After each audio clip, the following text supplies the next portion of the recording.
Hello everyone, my name is Dieuwertje Schrijvers. I'm a sustainability consultant at the company WeLOOP that is located in France. We are a partner of the Moxy project, and you may have already heard how the ambition is of Moxy to make a sustainable solution for the cleaning of cultural heritage. As WeLOOP, it is our responsibility to check whether the atomic oxygen device is indeed the greenest choice. First of all, I want to highlight the role of my colleague Anastasiya as the driving force in conducting this work. And I want to thank the conference organizers for the organization of the event and for giving me the opportunity to contribute from a distance.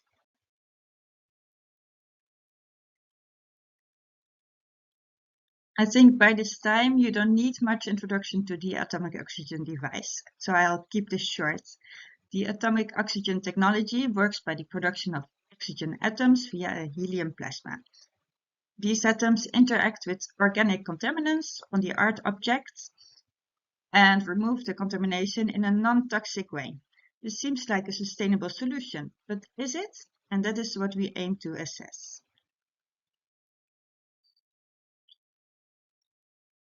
In our assessment, we focused on the use of atomic oxygen on two types of substrates, textile and oil paintings. And you can see the specifications on this slide. These substrates have been soiled by soot in a controlled environment in a way that different cleaning methods can be compared in a more or less standardized way. Thanks to input from our Moxy partners, who are experts in the field of cultural heritage cleaning, we established a list of potential cleaning methods.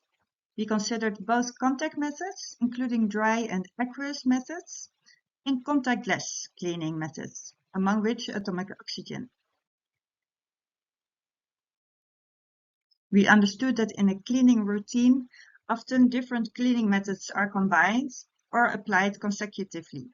Therefore, we formulated, again with input from our partners, several cleaning scenarios.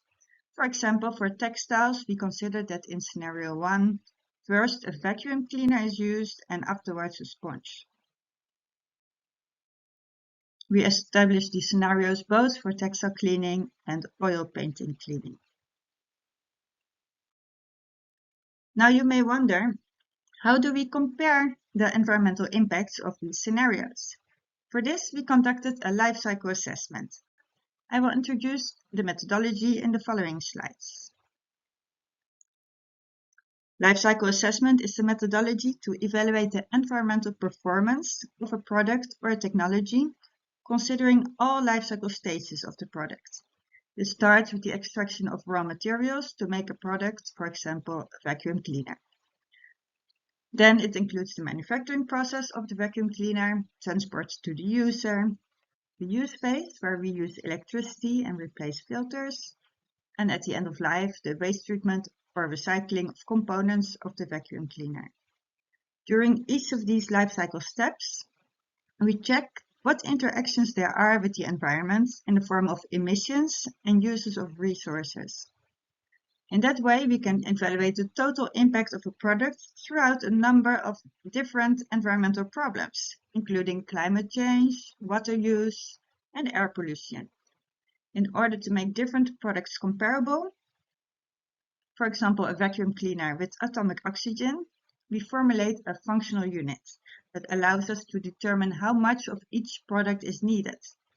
Here, we use the functional unit of cleaning of one mock-up contaminated with soot to reach an acceptable level of cleanliness. LCA is a standardized methodology, so we have to follow a few obligatory steps. The method starts with the formulation of the goal and scope of the study, where we formulate a functional unit and we define which products we are going to evaluate. The next step is the inventory analysis. This is the data collection step. Here we collected primary data from our Moxy partners and we combined this with data from LCA databases, for example, regarding the impacts of electricity use in certain countries. Then there is the impact assessment phase. We use LCA software called CIMAPRO and predefined impact assessment methods to convert the life cycle emissions to environmental impacts. This allows us to combine several emissions that contribute to the same problem, such as CO2 and methane, to combine into a final score for example, climate change. Finally, there is the interpretation phase, where we critically assess the results, identify data gaps, and conduct sensitivity analysis. So the first step of conducting the LCA is the goal and scope definition. We already presented the functional unit to you and the scenarios that we evaluated. For each of these scenarios, we established flow diagrams. Here you can see a simple example of textile cleaning with a vacuum cleaner and a sponge. You can see that we need to evaluate the manufacturing of both the vacuum cleaner and the sponge, and we also considered packaging. During the use phase, we considered the electricity use of the vacuum cleaner and also the cleaning of the sponge with water. Finally, we modeled the end of life of both the vacuum cleaner and the sponge. This is just to give you an idea of which processes we considered in our assessment. During the data collection phase, we needed to quantify all raw material needs, uses of electricity, water, solvents, etc., for each of the technologies that we assessed. Also, we needed to make some important assumptions regarding the use duration of the technologies, the lifespan of the devices, manufacturing conditions, and transport distances. Now we are getting to the results. I want to start with an overview of environmental hotspots of the atomic oxygen device. The graph shows the results of each specific environmental problem, such as acidification and climate change. You can see for each problem which life cycle stage contributes most to impacts. From the graph on the left, it is clear that the use phase has the biggest contribution to impacts. If we look at the graph on the right, we see that this is mostly due to the consumption of gases. Now I will show you how atomic oxygen scores compare to other cleaning techniques. For the results, I just focus on oil paintings because results are a bit similar for textile. In the graph, all results are normalized to the cleaning method with the highest impact, which is put to 100%.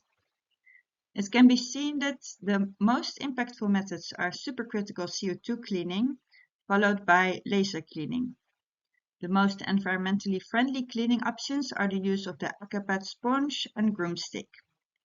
Atomic oxygen, which is the first bar in each impact category, has a better performance than some methods, but worse than a few others. Let's go a bit into the details per cleaning category. If we focus on dry cleaning, we can see that atomic oxygen cleaning is most impactful in the majority of impact categories.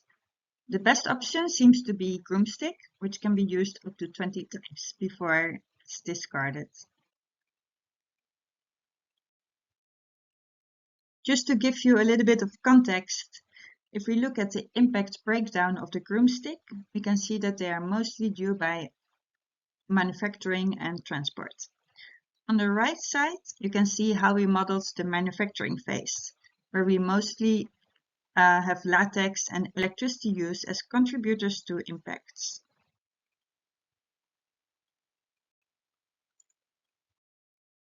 Now we see the results of aqueous cleaning methods compared to atomic oxygen cleaning. Here we see that we cannot identify one cleaning method that is best, considering all types of environmental problems.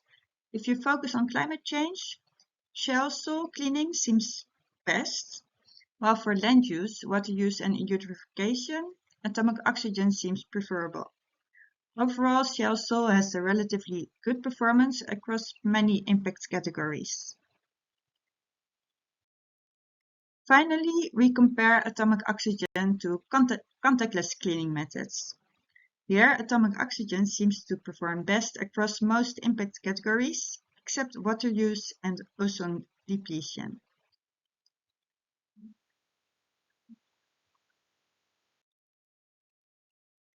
Based on the results, we made a small decision tree to know which cleaning method is the greenest in specific situations. First of all, if dry cleaning is possible, it seems best to use vacuum and wipes for textile and broomstick for oil paintings. If these are not sufficient, aqueous cleaning may be considered. Depending on the amount of solvent needed, Shell may be a green choice, but otherwise atomic oxygen seems to be more environmentally friendly. If only contactless cleaning is possible, atomic oxygen is the greenest solution. These results are of course based on our current model, implementing our initial assumptions regarding use frequencies and lifetimes. Furthermore, in case of data gaps, we've made some assumptions as well, and we sometimes used proxy data. We are currently in the process of conducting sensitivity analysis to identify how much of an influence our assumptions have on the results. This work is presented in a private deliverable, but it's planned to make a scientific publication to give you all access to the details. Within the project, we furthermore plan to evaluate the social and economic performance of the different cleaning methods, which is work that will be conducted next year. I want to thank you all for your attention. Here you can see my email address, so don't hesitate to contact me with any questions. I would be very happy to answer them.